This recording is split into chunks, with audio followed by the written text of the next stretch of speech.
非常之開心啦！今日我哋邀請到馬來西亞港品牌一哥仔，我哋就請到一哥。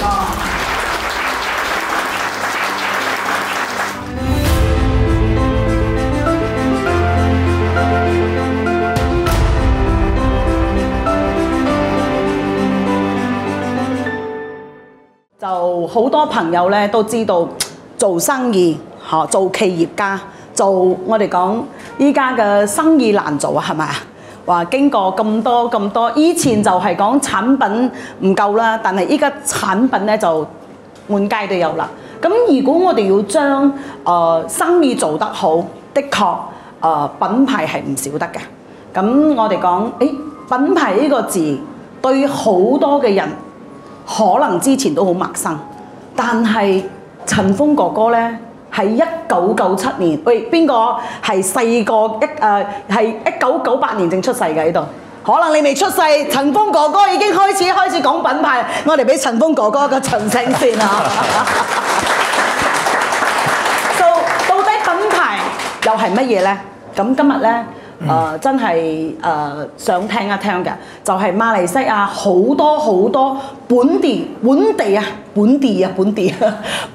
牌子咧，可以打出國際。我哋陳鋒哥哥的確帶咗好多本地嘅產品衝出國際。So 又要點做咧？咁啱先聽到嘅啦，就係有幾個之前我哋細個嗰時候聽到嘅，到依家講起馬來西亞本地品牌按摩椅，你哋諗起邊間公司啊？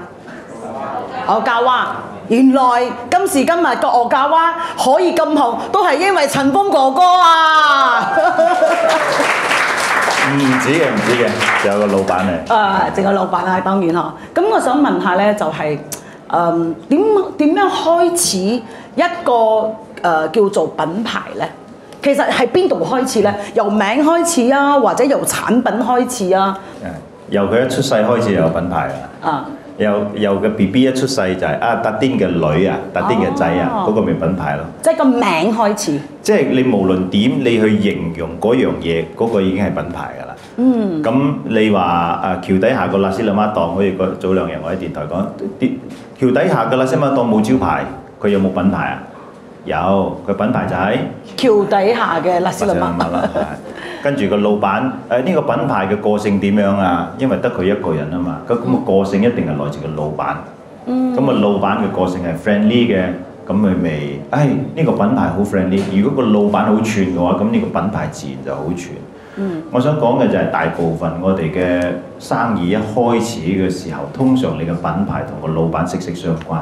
咁老闆幾乎就融入咗個品牌，好多商品由細開始做。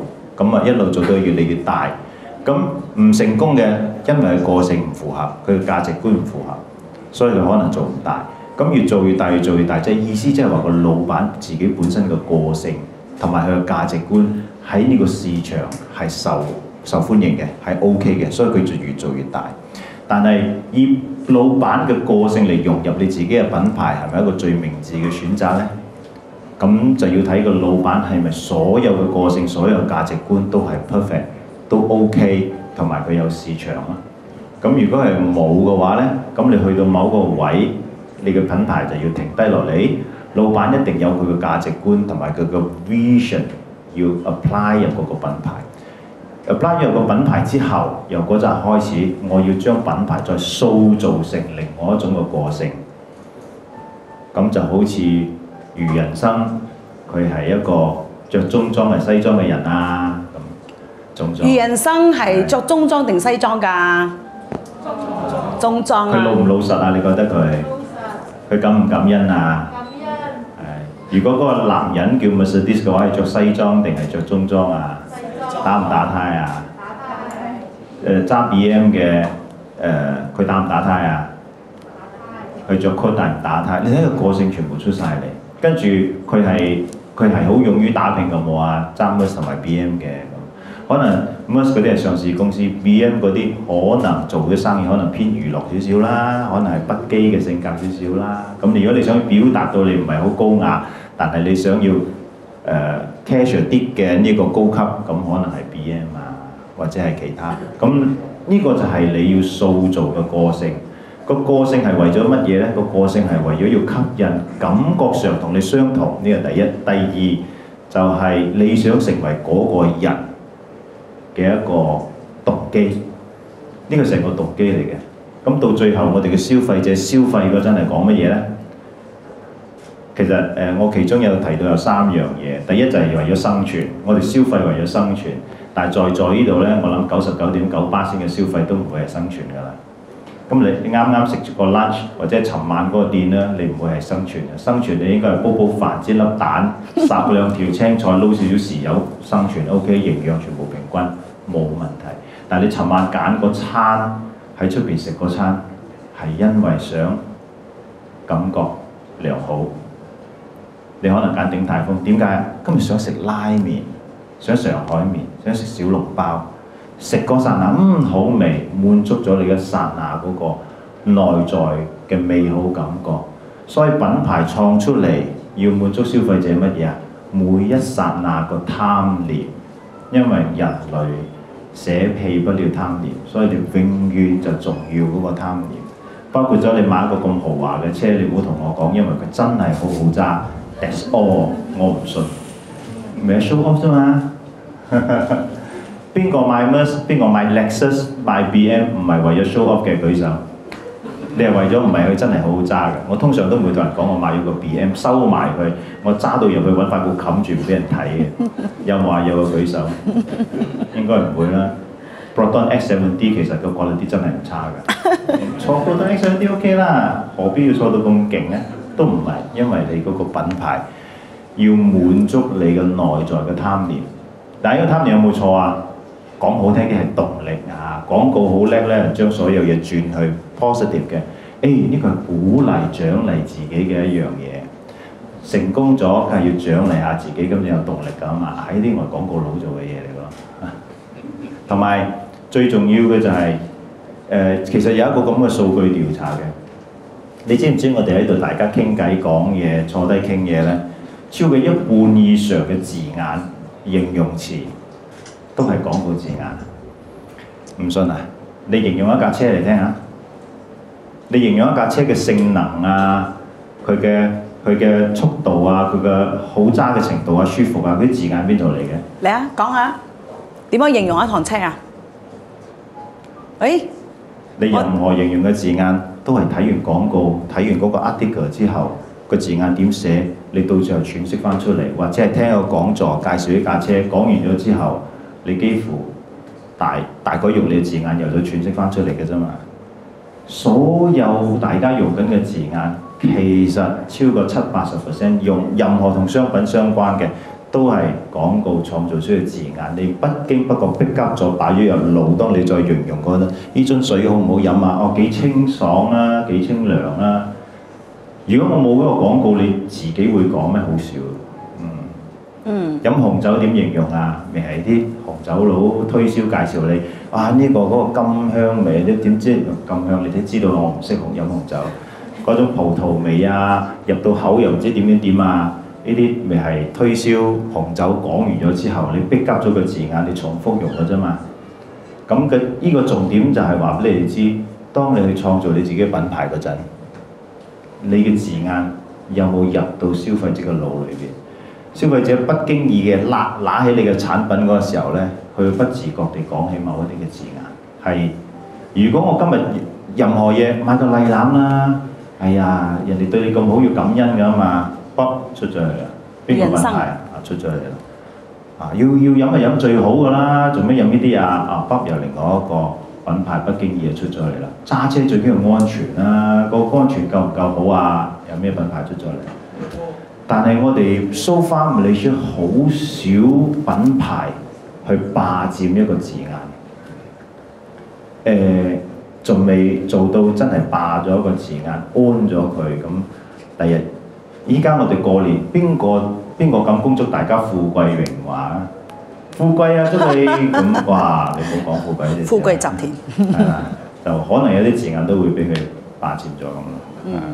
咁樣對於啱先我哋有傾到啦，馬來西亞人咧對於本來好多係屬於馬來西亞嘅例如馬來西亞嘅雞飯，但係依家聽聞已經唔係馬來西亞㗎啦。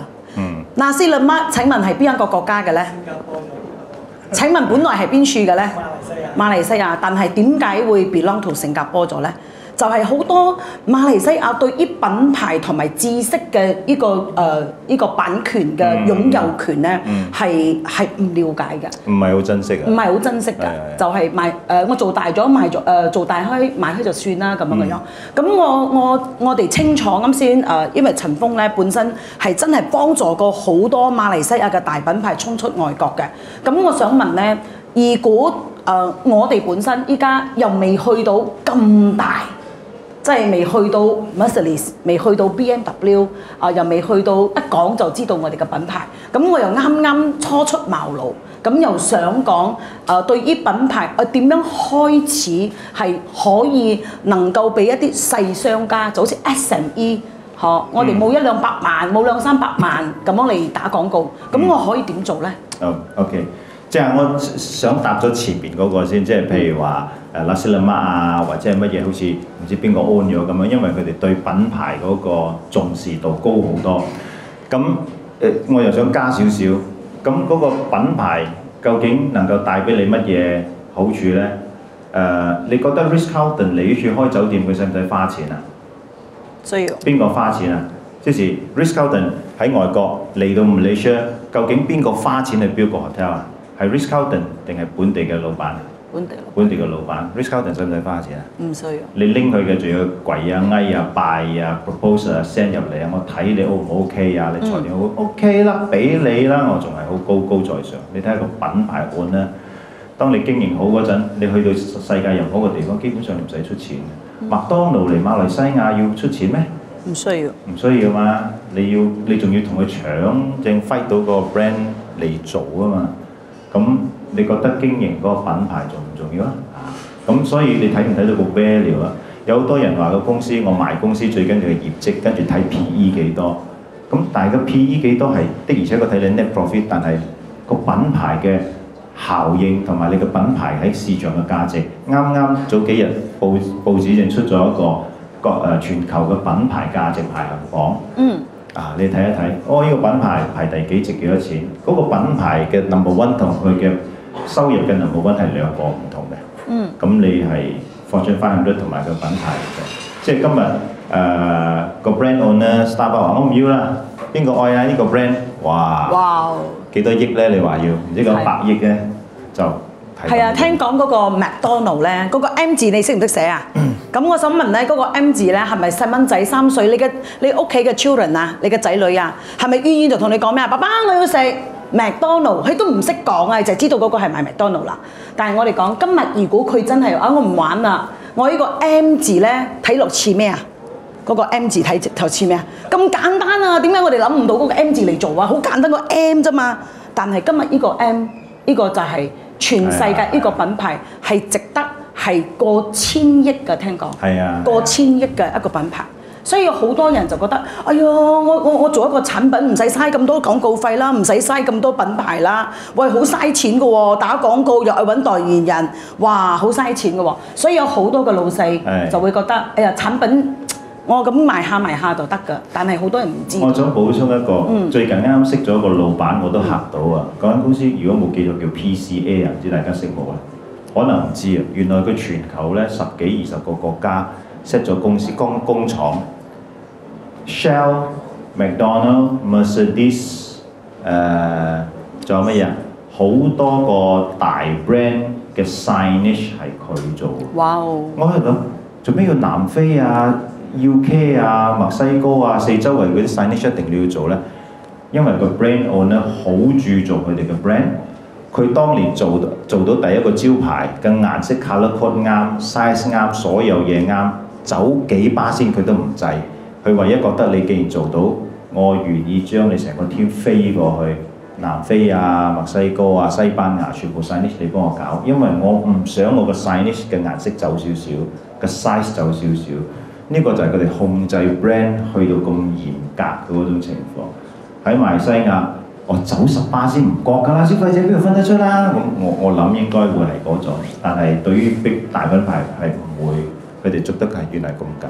再翻返就係話你嗰個問題就係話，如果你一個老闆啱開始嘅生意，你冇錢做品牌，其實嗰個品牌唔係一定係佢用嘅錢一定係用㗎，但係唔好有一個錯覺就係我必須要拎錢出去打廣告，就叫做做品牌。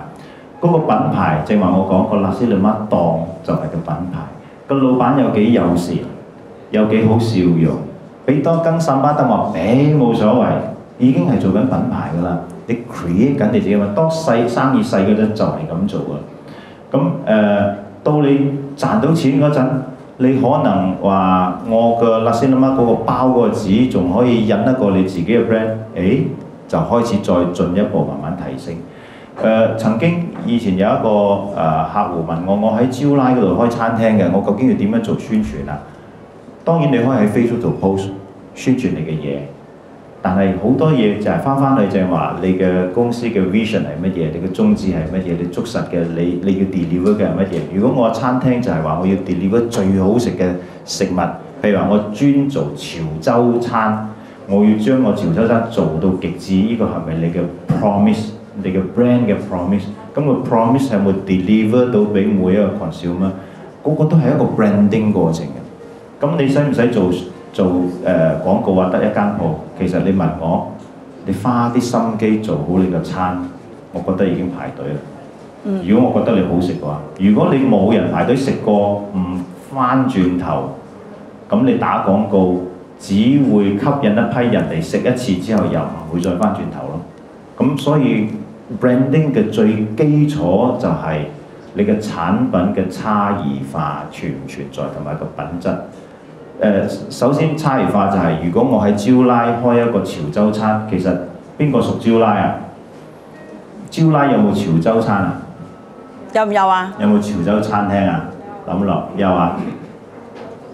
多唔多啊 ？compare to 其他 ，compare to 納斯利媽啊，或者廣東菜啊、大炒，咁嗰個已經係一個好基本嘅差異化。咁或者係你話福州菜有冇啊？但係呢度冇人做。其實你問我，當要做一個差異化，佢基本上係唔難嘅，只係大家嘅安全感問題。因為當佢做食嗰個時候，我做翻一樣我熟悉同埋我以為消費者都習慣食嘅一樣嘢。咁其實喺個課程裏面，我之後有一個2日嘅課程，我會講到一個消費者嘅需求，內在嘅消費者需求。好多人就話個需求係創造出嚟嘅，有好多嘅 marketing 嘅書度，我哋要創造需求啊嘛。今日我陳鋒同你講冇呢回事，信唔信？冇創造需求呢回事。如果係有嘅話，請將馬來西亞嘅紙紮鋪帶去西班牙發揚光大啦！你做到嘅話，我話你叻。西班牙有冇呢個原本就擁有嘅呢個需求？消費者，當你係冇隱藏需求，聽住呢兩個字眼，隱藏需求，你係創造唔出嚟㗎。如果你將神料鋪去到西班牙開到100間嘅話，我跪低拜你。你將非洲餐帶嚟，你將開到100間，咁我未必拜你，我會向你鞠個躬，你好犀利。因為需求係被發現，唔係被創造。今日我再重複，需求係被發現，唔係創造。所以你發現咗之後，你創造一個品牌嚟滿足佢哋呢個需求。而呢個需求，人內在嘅需求，太多隱藏嘅需求係未被發掘出嚟嘅。我隨便講一個例子，我最近一個客戶嚟馬來西亞品牌要做保健品，我睇佢個 vision， 我要做 the largest 保健品 in Malaysia 咁樣哇得咩？得，辛唔辛苦啊？你當 Black Mall 嗰啲唔喺度啊？你當嗰啲好多，但係 Black Mall嘅招牌產品係乜嘢啊？都諗唔到啊！佢就同劉德華一樣 Black Mall。劉德華最叻乜嘢？演戲定係唱歌？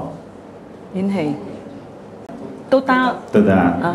好似都得我 Blackmore 咪隻都得咯。張學友係唱歌定係演戲啊？唱歌。梁朝偉係演戲定係唱歌啊？演戲。搞笑邊個最犀利啊？周星馳。喐到佢地位冇啊？喐唔到。你睇下專注一樣嘢嘅力量係幾powerful。香港全部 top 嘅演員只做一樣嘢，成龍淨係打到60幾歲都仲要打，我都戥佢驚。但係佢係咪大哥大啊？係啊。洪金寶大哥大打，周星馳淨係搞笑啫，唔會去演文藝戲，唔會做其他嘢。40年，今日佢嘅地位係乜嘢？自尊。當你又演又唱，又演又唱，演下喜劇又演下悲劇咁樣之後，你係一個哇好全面嘅演員喎，好出名啊，好紅喎。有幾多個覺得我非常尊重、非常敬佩佢嘅？假設劉德呢度冇劉德華嘅咩經理人啊？你會欣賞佢，但係你唔會話哇我好崇拜啊！周星馳唱歌，陳奕迅哇好勁啊咁樣。當你乜都唔係嗰個時候，兩樣幾種嘢嗰個時候，你個 brand 等於好多嘢嘅身，都唔係話唔得嘅 ，OK 嘅。但係你想成為 number one 係好難。要專注，即係講要揾出自己嘅差異化之後咧，就要專注將佢打深去，而唔係將佢打闊佢。當然佢都 depends on 個市場夠唔夠大啦。譬如話之前亞洲嘅所有嘅華裔嘅富豪，我所睇到嘅。華裔排行榜1、2、3、4、5，究竟佢哋專做咩生意啊？李嘉誠好似好多生意喎，邊個都好多生意。但係你睇西方嗰陣，Bill Gates做咩生意？一個啫嘛。Steve Jobs 做咩生意？一個啫嘛。Walmart 做咩生意？一個啫嘛。全部一個。不過當中國開咗咁大之後，你會見到馬雲咪做一種咯。佢有幾種，但係佢有好多生意，但係都係歸一類嘅線上生意。咁市場夠大就可以一個咯。咁如果喺馬來西亞，如果你覺得做一門生意都唔夠大嘅，咁你可以跨好多門生意，不過唔係用同一個品牌咯。呢個好容易嘅，呢個我哋叫 brand architecture。睇 Nestle 睇 Unilever 點做就得啦。你知唔知 P&G own potato chips 啊 ？Pringles potato chips 啊？佢又 own 洗髮水啊。如果兩個同樣名，洗髮水同埋個 potato chip 同樣個 brand 嘅話，咁食喎。係啊，你食緊個薯片嗰陣，又好似洗髮水味。但係好多人未必會知，或者知咗都唔介意，因為佢唔同 brand 嘛。Milo Maggi 同樣老闆，但係唔同嘅 brand， 呢個我哋叫 brand architecture，你點樣去排你個 brand 咁樣。咁另外每一個 brand 都有個個性，咁呢個個性我裏邊就會有一個叫 brand prism， 點樣去拆解你嘅 brand 嘅個性。每一個 brand 應該要創造個個性，而且個個性有對外同埋對內。對內包括咗你內部嘅員工，你嘅 supplier， 你嘅 B to B 應該係一個點樣嘅個性。咁你對消費者 B to C 嗰陣，呢個 brand 應該要有一個點樣嘅個性。佢係一個嚴格嚟講係 supposing 呢係一個幾漫長嘅一個 planning 嚟嘅。我覺得做 brand 咧就係你嘅公司由開始準備已經係開始去做品牌㗎啦。由你嘅名開始，你想帶出咩價值俾你嘅顧客？你揾嘅對象係邊一個？咁你要開始咧點樣去俾出咩 message 啊？你嘅信息點樣俾到你嘅市場嘅人？點解你會聽到一句話而會諗起一個人咧？諗起你嘅品牌咧，就係一個 message 嚟嘅。咁我就覺得呢樣嘢係好重要。但係啱先我講翻起啦，就係講咁樣企業品牌同埋個人品牌我相信喺在座嘅咧可能有大部分嘅人咧就係我又係想做品牌嘅。但係我本身咧又好似個品牌又唔係咁出名，又未咁出名，咁我到底要自己行出嚟先啦，要做自己嘅品牌先啦，或者係做產品嘅品牌先咧？就好似拉斯林麥橋底拉斯林麥嗰個老細，咁我要點做咧？個老細病咗，或者攤喺嘅醫院3個月，你揾另外一個人嚟做，可能就未必做得到。玩完㗎啦。係。我見到好多老闆喺度打緊個人品牌啦，睇下企業。咁老闆企出嚟，老闆好紅，咁谷到好紅。有時候呢個我知啊，好出名㗎。佢間公司叫咩名啊？咁你就大鑊啦。因為你間公司好似靠晒你，如果你唔喺度嗰個時候，咁點樣呢？咁打個人品牌唔係唔得，咁睇你嘅企業係啲乜嘢？因為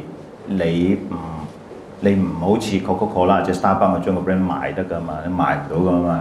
好似我嘅晚上節目我賣啊，好似主持節目你真係冇辦法㗎啦，因為嗰個節目就同我係息息相關嘅。咁我話大成心事賣俾其他人做啦，我同你收翻幾百萬啦，冇可能，冇陳鋒就冇呢個。咁嗰個係冇辦法，因為嗰個係節目。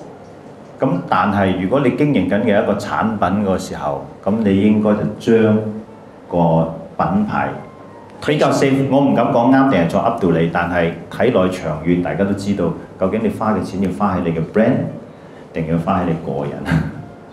係個人係滿足你嘅感得。所有嘢，所有嘅消費，我淨係再重複3樣嘢。係其中一個就係滿足你嘅感受啊嘛。感受。 3樣嘢，第一係生存。生存。第二係你話會 reward 自己，慰勞自己。慰勞自己。第三。第三。show off 啫嘛。有冇第四啊？講出嚟。你消費嘅原因，仲有冇第4個原因？你買件衫咩原因？要着衫嘅，如果唔係你會死㗎嘛。係咪慰勞自己 ？OK 啊，買件靚啲嘅衫，獎勵下自己啦。件衫想唔想着出去俾人睇啊？如果好靚嘅話，梗係啦。買架車又係，買個手錶又係，買嘅所有嘢，幾乎我唔敢話100%，90%都係圍繞住呢3樣嘢嘅啫嘛。咁如果你捉得住消費者個消費心態，點解要消費呢幾樣嘢？當然我唔會話，喂，快啲嚟 show off 下買我車啦，或者係買個按摩椅啦，唔會嘅。我哋就會創造一種感覺，就係話，例如孝順父母，梗係要買張我搞按摩椅啦，父母養得你咁大，假設孝順都係其中一個 direction 喺雙親節嗰度打嘅。點解？因為你覺得你要俾爸爸媽媽覺得我買一張10幾千嘅按摩椅。你買翻去嗰剎那，你嘅眼係望住按摩椅定係望住阿爸阿媽嘅表情啊？父母嘅表情。哇！好啊，你開心啊！哎呀，阿仔你好乖啊！嗰剎那你都第一，佢 rewards 同埋慰勞感覺上係唔係慰勞阿爸阿媽，係慰勞你自己覺得你咁大個叻仔咗，俾到阿爸阿媽咁樣，我幾欣慰。第二就係 show off 咯，張凳擺房啊，阿爸媽唔好啦，擺廳啦。親戚朋友嚟到睇唔到啊！係啊，你知親戚朋友嚟到話，我仔買㗎，咁我就係唔係啦，好平嘅啫，咁樣。所有嘢都係咁。你買禮籃過年你咪知咯，你會買一個唔使買個禮籃咁嘥錢啊，揾隻袋自己執幾樣嘢，咁佢拜年咪得咯，唔會啊嘛。嗰啲禮籃越大嘅老闆，嗰個包裝越貴越好嘅，你就點樣呢？就係要俾佢嘅一種美好嘅感覺。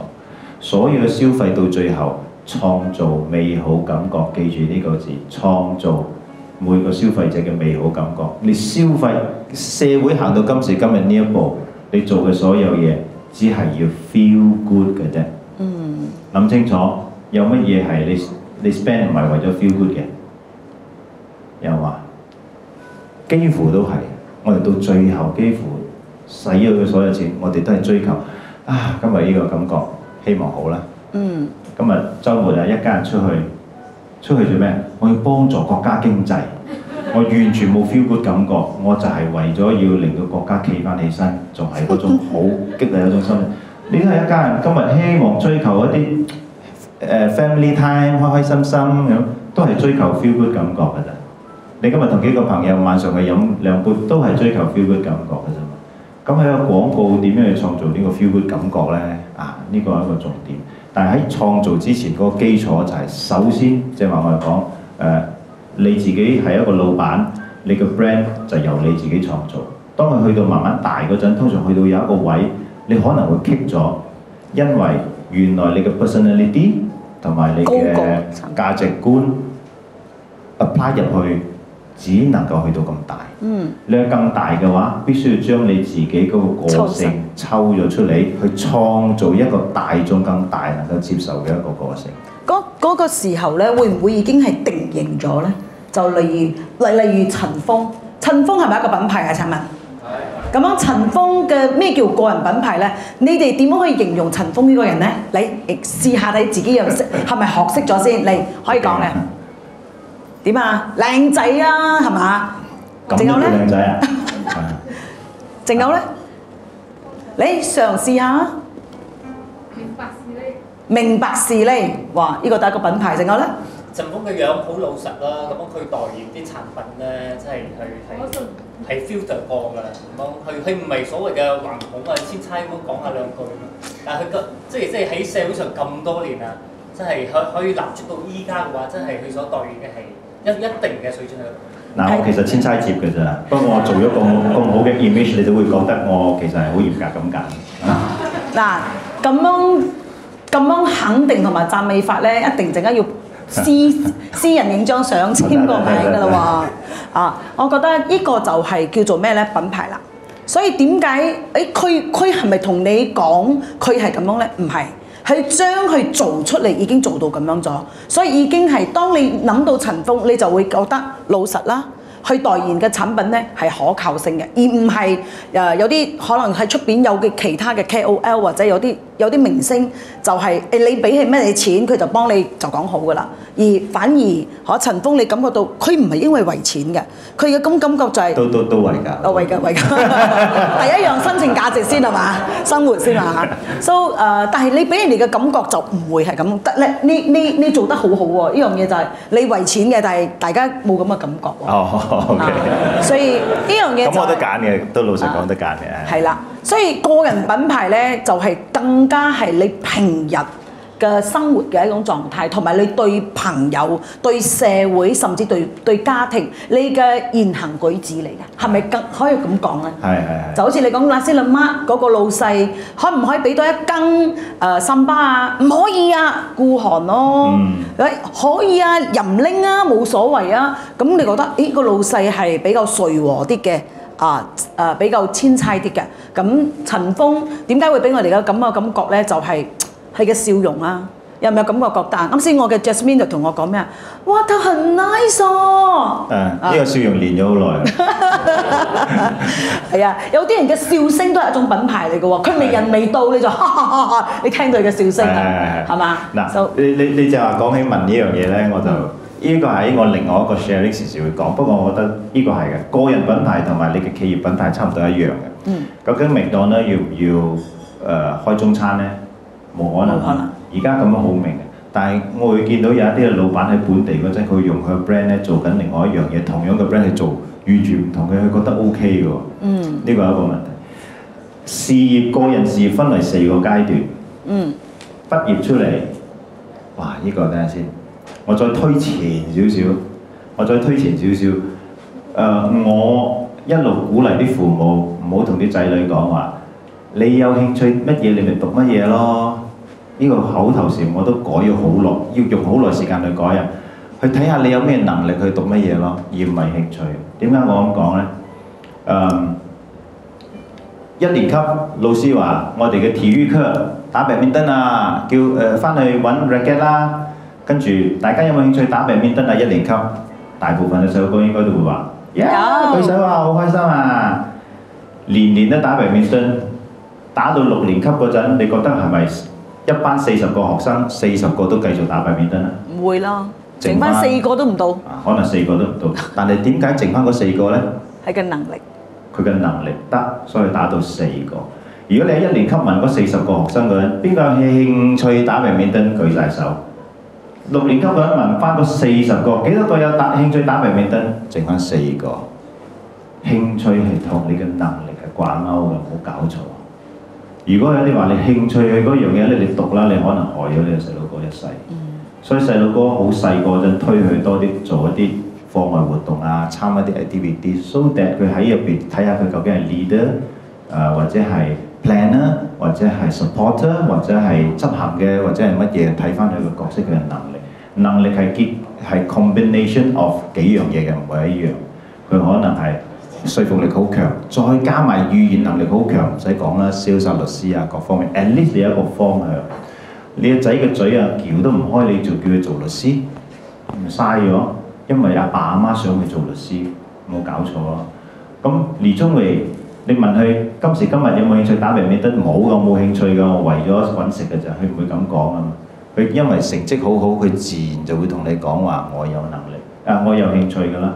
意思即係話你嘅興趣都係因為你越做越好，好好嘅 reward 有人讚賞，你就會講有興趣。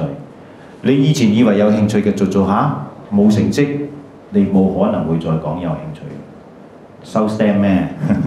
淨係收 stamp 你有興趣，唔需要交代嘅，我自己喜歡就得啦。但係當佢去事業嗰陣，係要睇佢嘅能力，父母要幫助揾呢個能力。所以我哋呢個教育制度係唔會幫到細路哥揾到能力㗎，好悲哀嘅一樣嘢。當佢出嚟工作，畢咗業之後，學習階段，由學習階段跳去專業，被稱為專業用幾耐啊？最少10年。10年。你10年你咁講你自己係專業啊嘛？你阿爸心臟病發入醫院要開刀，一個啱啱做咗5年嘅心臟醫生收你20千，一個做咗20年嘅收你25千多5千蚊，你俾邊個啊？20年嘅。咪係咁啫咯，係咁簡單啫嘛。你演喜劇，你要俾劉德華演喜劇俾100萬佢，定係俾200萬啊？周星馳揾你哋做嘢嘅，200萬我都俾啦，300萬我都俾啦。當係一個定位好清晰、好專業嘅一個角色，你300萬、400萬你都可能會俾。由專業，因為周星馳係由學習去到專業，專業之後佢去到另外一個階段就係有影響力。你有影響力，你嘅角色轉嚟轉去，你唔會喺嗰個行業有影響力。你只有緊守住喺嗰個單位，你10年變專業，幾多年之後會變有影響力啊？喺個行業10到15年到20年，由另外一個10到20年，所以你要 spend 成20年到30年，你就喺個行業舉足輕重。好多人等唔到，轉咗。最高境界有改變能力，再繼續上就係改變成個行業嗰個能力。咁我都未去到，但係喺講做節目，我都有啲咁多嘅少少嘅影響力咯。其實想問下咧，就啱先你講嘅能力，嗱，我相信咧，因為你講話就有錢收啦，係嘛？咁樣你係咪開始？本來你可能係唔中意講話嘅，但係你為開生活，咁你又覺得？唔係啊，我一開始想做歌手嘅。係啊，你嗰時候係我有講過，佢想做歌手，想做演員，結果係馬來西亞冇咁樣嘅，佢唔係生喺香港。如果生喺香港，今日劉德華嘅位佢做咗啦。又唔係，我都唔知我原來講得嘅。所以嗰陣想入娛樂圈又冇機會，跟住有一個就誤打誤撞入咗麗的呼聲做廣播演話劇，因為演話劇好啦，見唔到樣，聽到把聲都試下先啦咁樣。入咗去之後，我嘅節目經理又問啦：要唔要試下做 DJ 啊？好啊！原來我做 DJ 咧做得好好喎，我好短嗰個時候一下就爆紅喎，嗰時候麗的呼聲。咁原來我講得㗎喎，所以嗰個能力我自己都冇發覺。係喺某一啲嘅情況、環境嘅情況下，你試下睇嗰陣跳出嚟，我都唔知。OK， 我話俾你知，我入嚟呢啲係咪叫潛能咧？係，我認為我係原來有啲潛能嘅。點解？因為我喺91年知道原來麗的呼聲有話劇組係 part time 嘅，我覺得我嗰陣讀緊書，我放咗學之後我可以去演下劇，睇下博有冇機會第日演戲咁樣。我打電話去嗰個時候，我接電話個主任，話劇組主任，我哋開訓練班，依家冇開㗎。佢訓練班通常咧就擠通告，跟住幾百人嚟 interview，篩剩10零20人訓練，到最後剩翻個10個8個。呢個以後就入嚟我哋話劇。但係問題係我喺電話度問一問佢，我哋冇開話劇訓練班啊，不過你過嚟啦，見下面啦。我電話傾冇傾上2-3分鐘，佢叫我過去。見到面之後入房同我傾下做咩中意啊？我係咯興趣咯，我嗰陣係用興趣咯，想試下咯咁樣，又唔到3分鐘 ，OK 啦，今日有錄劇啦，你又喺旁聽啦。即係我喺度諗翻轉頭，個主任憑乜嘢就咁收咗我冇經訓練班咧？即係呢個係佢睇到我嘅能力，我自己睇唔到。咁1年之後，我嘅節目總監就問我：你有冇做 DJ 啊？哇 ，DJ 啊！感覺高一層嘅嗰個時候，試下咯 ，why not 咁樣？我都唔知我有呢個能力嘅，係反而旁人發掘咗我呢個能力。咁樣做咗30年廣播員啦，30年我都係 part time 嘅，冇搞錯，我冇做過 full time。但係佢俾我哋嘅感覺係咪佢就係 full time 嘅？係咪啊？大家嘅感覺係佢就係一個叫做咩咧？電台，即係講你係一個好出名嘅主持。聽你嘅聲音真係就係會有啱先我嘅 partner Datin Sri Eileen 咧就講，聽佢嘅聲音你就會感覺到好安心嗰種感覺。你已經係你嘅聲音係穿透性好高嘅。咁點解你講你 part time 做緊呢個廣播員，點又同一個品牌會扯上咧？因為我其實讀緊書就已經做 part time， 嗰陣我係讀 graphic design 廣告設計啊。咁之後DJ 做咗 DJ 之後，又被人發掘去做咗電視節目主持，喺 TV3 有一個音樂節目，都做咗成5年。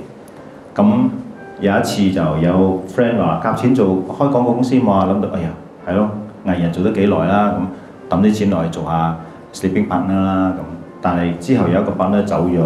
就叫我喂，我諗唔掂啊！你入嚟幫手啦咁，入去幫下，我嗰個我以為其實我當初真係有一種感覺，我以為我個廣告能力唔得嘅，因為娛樂圈嘅成就大，算啦，唔做廣告。但係喺朋友話，嗰個拍咧走咗，剩翻我唔掂啊！你入嚟幫下手，死啦！入去又嗰個能力又被發掘咗出嚟，做下我反而 cut down 咗我個娛樂嘅事業就。更專注翻喺個品牌，咁個品牌其實唔係廣告。我開始發覺原來我有 marketing sense，我有一個幾 strong 嘅 marketing sense。因為當你做 DJ， 我以前一開始做嘅前10年係好搞笑嘅。咁個內容受歡迎，意思即係因為你有一個 marketing sense 到消費者中意聽啲乜嘢同埋點樣嘅形式，所以你會受歡迎。你知我做光良片關㗎嘛？當初佢嘅專輯，因為我之後又走去讀 recording engineer， 係都要入娛樂圈讀 recording engineer， 希望做專輯啊，做乜嘢心唔死咁樣。我就喺嗰個學院認識光良，咁我哋就話：我哋要做專輯。嗰個時候都冇乜嘢好勁嘅歌手。我同另外一個朋友叫陳豪，唔係香港嘅，呢度嘅陳鋒嘅好朋友陳豪兩個話：我哋揾人。雙陳。就揾到光良，跟住話唔得啦，嗰陣一個唔夠啊，尤克里里嗰陣好紅啊，我哋話學尤克里里啊兩個人，跟住我印象中聽過一個比賽，有一個男人揸住吉他好似周華健嘅，有個關字嘅咁樣，唔知係咪平關咧？佢話，跟住話你介嚟睇下，係佢啦咁樣，問你兩個識唔識寫歌啊？識，唱嚟聽下。哦，喂，不如出專輯啦。哦。咁就膽粗粗咁就搞咗好耐啦，搞到成副身家都冇晒，咁掟晒啲錢落去。咁嗰個時候揀歌睇人，我呢家睇翻轉頭，我冇乜音樂細胞㗎，唔係好強㗎。我反而係喺 marketing sense 嗰度，我 sense 到應該要出點樣嘅專輯，點樣嘅歌，點樣做咁樣。係。所以marketing 同品牌又係一個好緊要關係嘅。係。咁先要品牌或者先要 marketing。通常嗰個如果乜嘢都未開始，我哋會用 marketing 開始。但係好少，通常嘅生意已經開始咗，正嚟揾我哋嘅。咁亦都好少話用 marketing 嚟開始。我都建議嗰個生意先開始嘅，因為嗰個成本好低。你唔需要用咁多嘅 planning 啊 marketing 去做，因為你做嘅小生意，自己開個生意開個檔，網上賣下 cake， 得喎，嗰個時候再入。不過你可能開始 create 你嘅 brand 嗰個時候或者名嗰陣咧，最好就諮詢下專業嘅人，起碼個 logo brand name 做啱先咯。真正嘅 procedure 你問我，第一，通常你喺呢個行業頗耐。跟住你喺呢個行業開始發覺到你跟嘅老細或者你自己做緊嘅嘢開始去到某一個位，好似唔得咁樣，就去嘗試尋找隱藏需求，尋找咗隱藏需求，再做一個 marketing survey，睇下呢個隱藏需求有冇市場。之後覺得又好擺資源落去，將呢個需求擴大嚟做。即係好多老細都係做下，點解唔敢做呢？轉少少，好啦，我跳出嚟自己開轉少少。如果你跳出嚟開，唔係轉少少，係做一樣嘅嘢，到最後俾咩？咪俾價錢啫嘛，大家都知道㗎。或者你嘅差異化好細嘅話，就係俾價錢嘅咯。但係話得咩？可以咩？喂，大佬啊，呢度在座幾多位嘅消費係俾緊一個瘋狂價格賣一個真正嘅價值唔係咁高嘅嘢，例如 Chanel 嗰隻 bag，例如 Richard Mille 嗰隻錶，嗰啲白爹，你覺得嗰隻錶本錢使唔使200千啊？唔需。我諗你10千、20千都唔知使唔使去賣你500千。呢個係咪品牌效應啊？如果你 disagree 嘅話，咁你就唔啱做品牌。一個消費者會為咗個品牌而出一個瘋狂嘅價錢。而家大家又去食啲乜嘢好貴嘅餐啊？日本個咩omakase啊，1-2千蚊。1-2千蚊，享受咩啊？享受美好感覺啫嘛。記得 show off。show off 啊！影下相，我又嚟過打卡。打卡又 reward 下自己。唔係啊，我食嗰個omakase係為咗生存嘅啫。有冇啊？滿足你嘅美好嘅感覺。呢個都係一個。所以當我哋做 brand 嗰個時候，當然我哋唔係咁多咁高端嘅，我哋好多 FMCG 即係汽水啊乜嘢好細嘅消費，但係細嘅消費包括麥當勞好食咩？Starbucks 嘅 coffee 好飲咩？但係你又咁頻去消費嘅，你要揾出呢個原因點解？因為佢真係滿足咗你內在嘅一個缺口。呢個我又再深入啲同大家講。我所有嘅消費，除咗俾你美好嘅感覺，反過嚟講係要填補你內在嘅一個缺。之後我咪講啦，人係有貪念嘅，或者係人係要 show off 嘅。因為譬如話，你買一架好豪華嘅車，係要補嘅咩啊？補你內心有一個缺口，驚死人哋唔知你揾到錢。我買嗰架車嚟補嗰個缺位嘅啫嘛，認同冇？認同。係咁嘅啫嘛，所以我哋人入邊有好多個內在嘅缺位，係好多空間俾你填嗰個位嘅，睇你揾唔揾到出嚟嘅啫。咁你揾到出嚟，你就填滿佢。其實品牌係同 marketing 好有關係，亦都同心理學好有關係。咁搞清楚呢兩樣嘢，咁你就比較有機會捉到咯。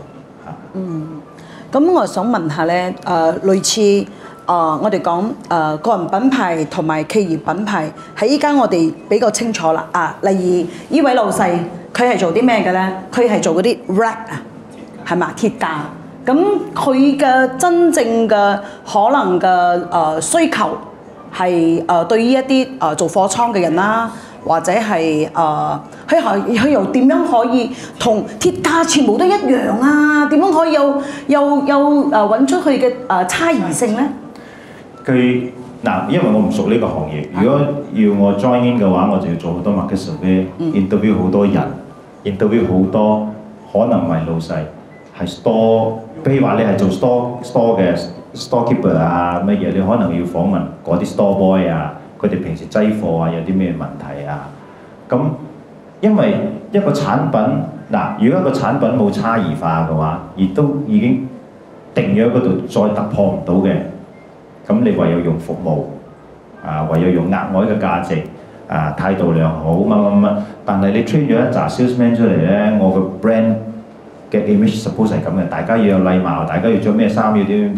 嗰日一個員工無啦啦食錯藥，喺客仔面前鬧粗口，你嘅品牌就好似我哋喺餐廳，一個員工如果唔好嘅話，哇你就搞錯啊！嗰間店真係唔得㗎啦，咁你可能要毀咗。不過都冇辦法，因為服務始終係一個好重要嘅一嚿。但係最 secure 嘅就係你嘅產品差異化。我唔知你嘅價係點樣，或者可以接埋，可以咁收，可以咁 expand， 可以咁樣。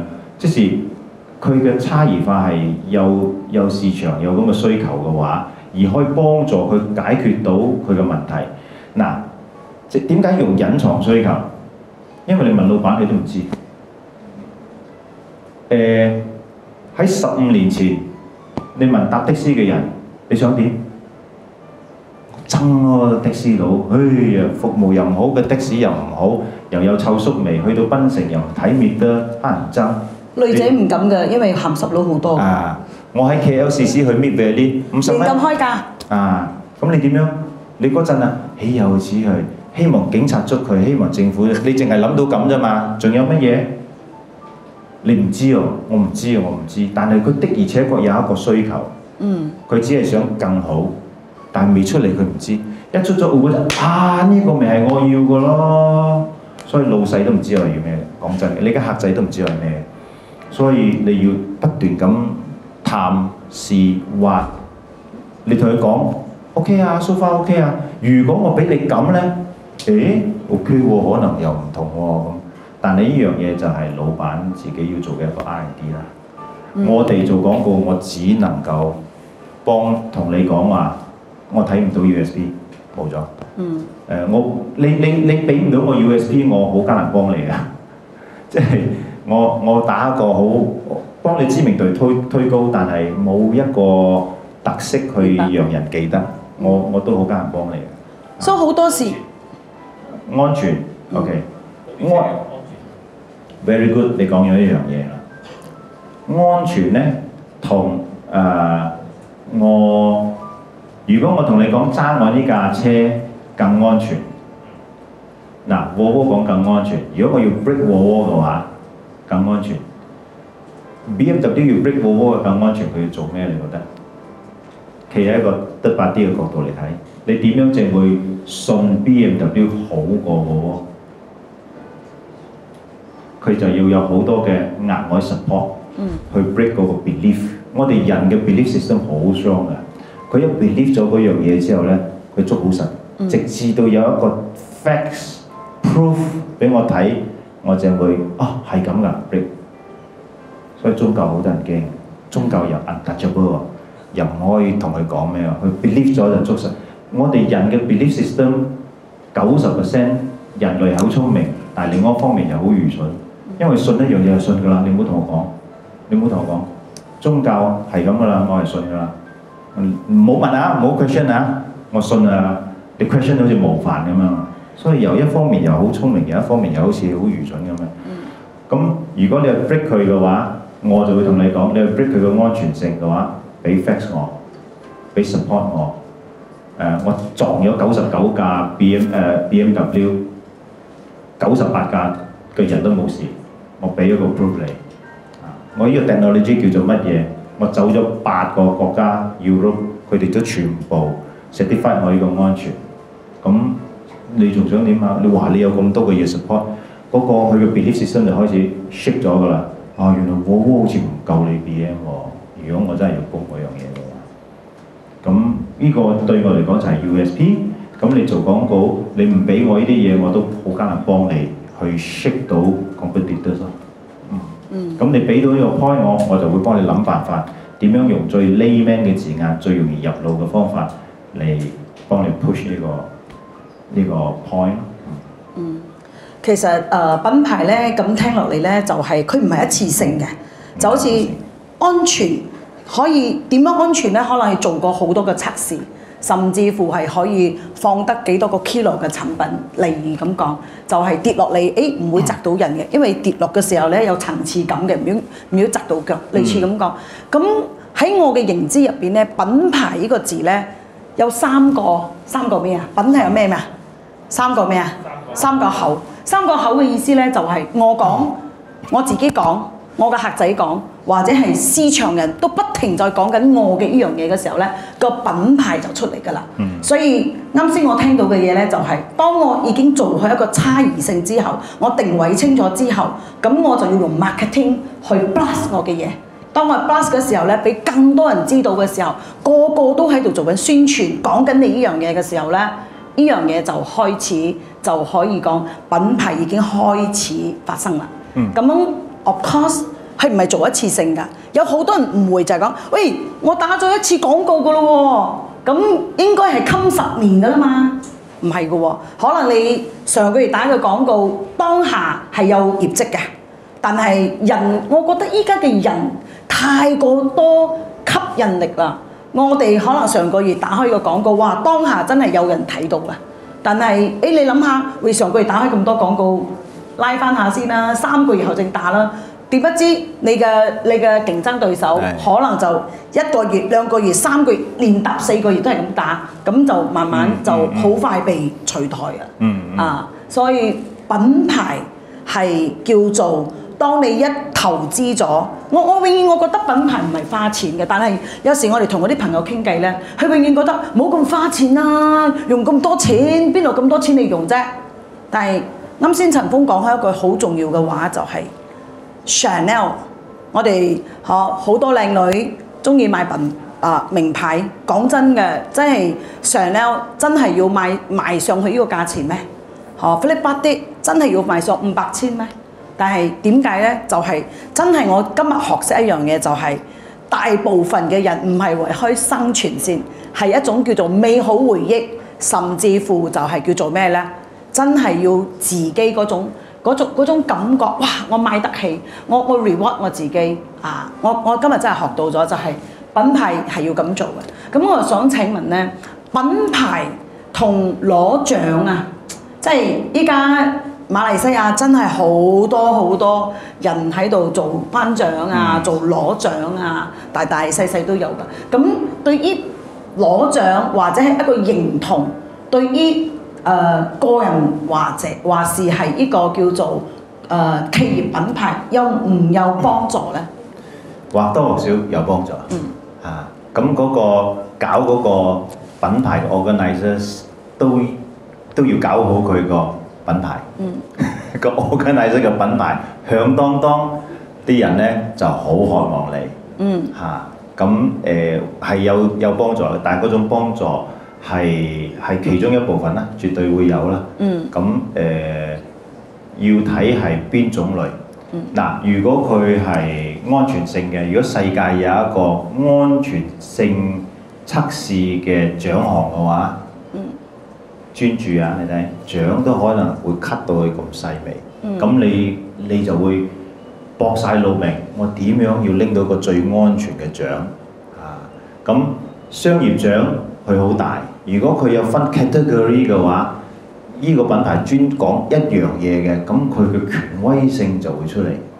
咁假設佢係我哋 branding，Michelin 係淨係講食嘅啫。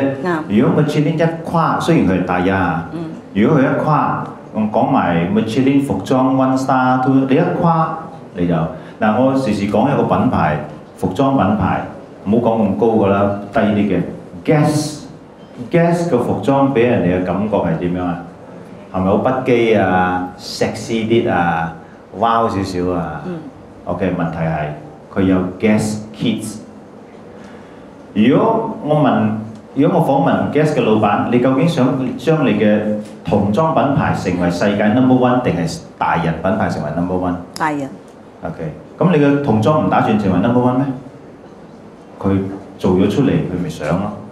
但係如果佢話大人我做得好成功，好嘅，今年我哋增多啲budget擺落去童裝，搞起佢，會發生咩事呢？好啦，既然要搞起個童裝品牌，咁我打多啲廣告，出 billboard 啦。嗰個大人行過之後睇到個 billboard，死咯！我依家着緊 Guess 嘅品牌，做咩 Guess 會變童裝嘅呢？咁呢個大人仲着唔着呢？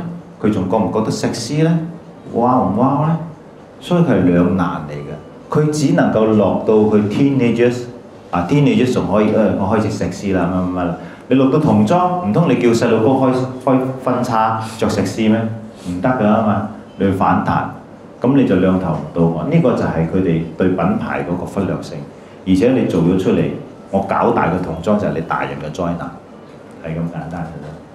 其實咧，啱先我哋喺未開始呢個講座會之前咧，我同陳峰就食晏啦。咁佢都仲有講咗好多嘢嘅，但係我覺得真係冇辦法喺即係講喺呢1粒鐘入邊可以講到咁多嘢。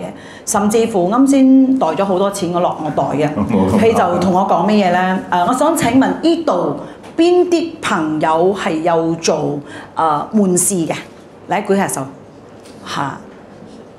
仲有一個咁少，2-3個。嗱，你係好慢嘅喎，so 啱先佢袋咗好多錢落我個袋嘅原因咧，佢就同我講係一樣嘢，佢就講咧，原來今日你想打 billboard 喺用咗幾多錢，但係如果你有呢個錢嘅話，你又想用得比較實際啲嘅話，咁樣不如你落去一間比較好嘅 shopping centre 啦。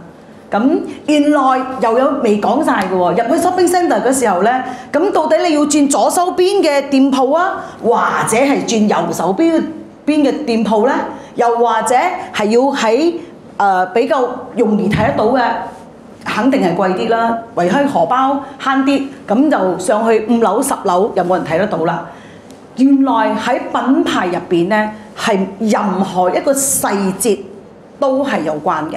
但我覺得陳鋒已經做開25年嘅品牌，我哋真係冇辦法喺一個鐘頭入邊可以將所有嘅精華或者更多佢點樣去塑造同埋打造一個品牌可以衝出國際。今日咧我哋知道陳鋒喺25年入邊，你哋知唔知？如果以前過去要揾陳鋒做一個品牌，或者做一個佢幫你點樣去由0 to 1去做一個品牌嘅話咧，啱先我偷偷地唔小心聽到係要最少6位數字以上嘅，最少係嘛？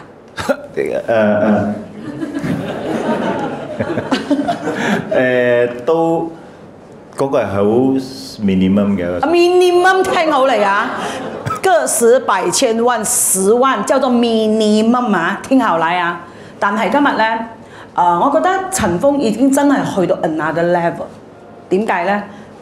真係啱先佢幫我講咗好多大品牌，真係的確係大品牌嚟嘅。等佢就同我講咗佢嘅苦衷，佢講真係有好多人嚟揾佢做品牌，但係佢嘅苦衷係咩咧？想接嘅，因為為開錢啊嘛，話頭啊。但係人手，因為點解咧？因為做一個品牌唔係今日你講我做 rap 㗎，嚟啊，我接你㗎啦。聽日我就有一個方法俾你㗎，唔係㗎。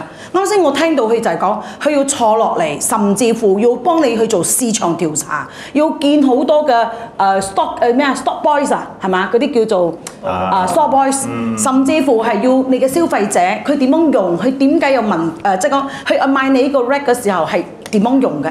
我聽完之後，我覺得哇，唔怪得。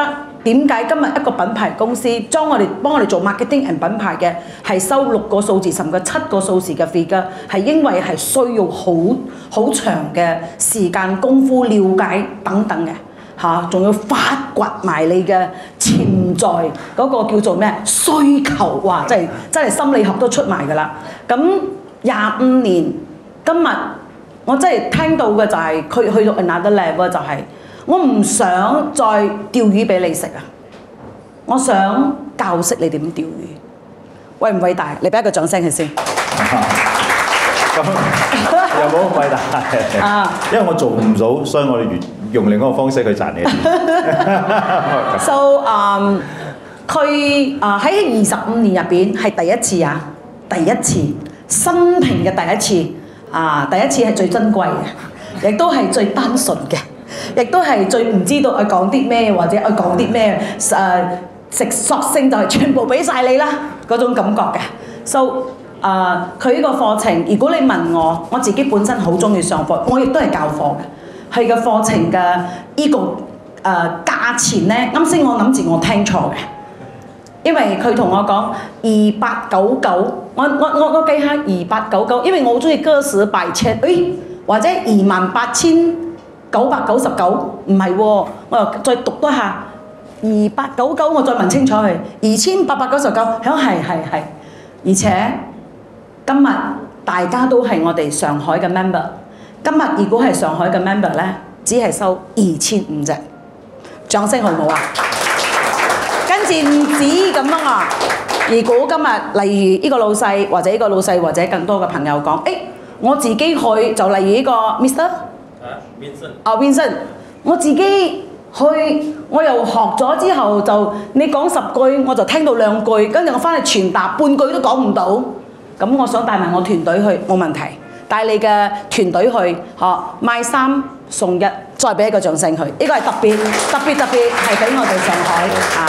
即係講等於2500乘3嘅話係7500，你可以4個人去圍上嚟，一個人係1800蚊㗎啦。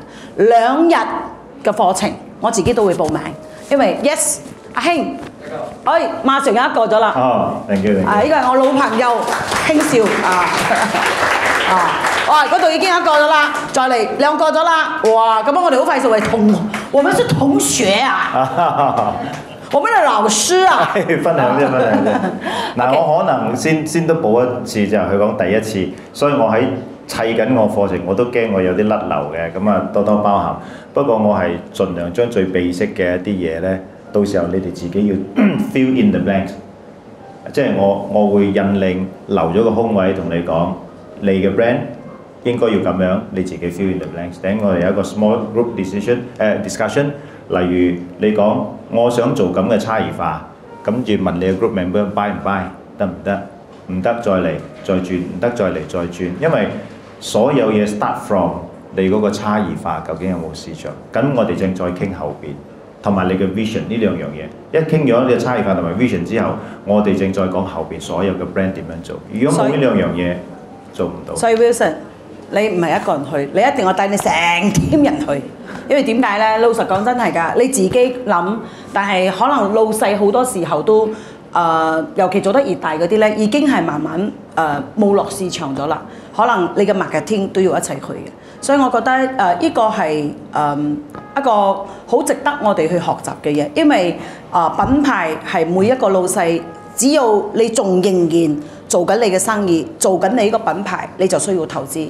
因為我真係明白叫做一句話叫做：依家你養品牌，以後品牌養你，就好似麥當勞一樣。依家就算佢唔愛賣氣嘅產業，佢淨係單賣氣嘅 M 嘅呢個 logo 都值得成千萬叫做咩啊？叫1000億嘅美金。所以我哋可想而知，我哋努力咁樣去做好我哋嘅生意，但係最重要嘅，我哋嘅名啊，我哋冇擦靚我哋嘅招牌，冇將我哋嘅品牌做好，咁樣一切嘅嘢，你都會覺得人哋好快忘記你嘅原因係乜嘢？啱先你同我講嘅就 mission and vision， 有好多老細可能咩嚟嘅咩 mission 做就啱啦，有錢又開咗店先，咩都未知咩嚟嘅，所以喺呢度呢2日，你哋知唔知係邊一間 hotel 呢？ Malaysia KL 最新嘅 hotel M Resort， 哇幾靚嘅 hotel 啊！個景好靚啊，我上去睇咗啦所以如果突然間邊個有興趣嘅話呢，你嘅保位喺度啊？保位好似喺後邊。保位唔緊要，再唔係一陣都會有個 link， 我喺樓下sorry 係啦。OK， 今日我哋非常之多謝陳鋒啦，就可以抽出去咁寶貴嘅時間。我覺得真係要了解更多關於品牌，要去嘅2日嘅課程，所以呢個係一個好多我相信係會好多嘅資訊，亦都好多嘅好料喺入邊嘅。因為希望係，so 我哋今日嘅分享會就到呢度，多謝我哋嘅陳鋒哥哥。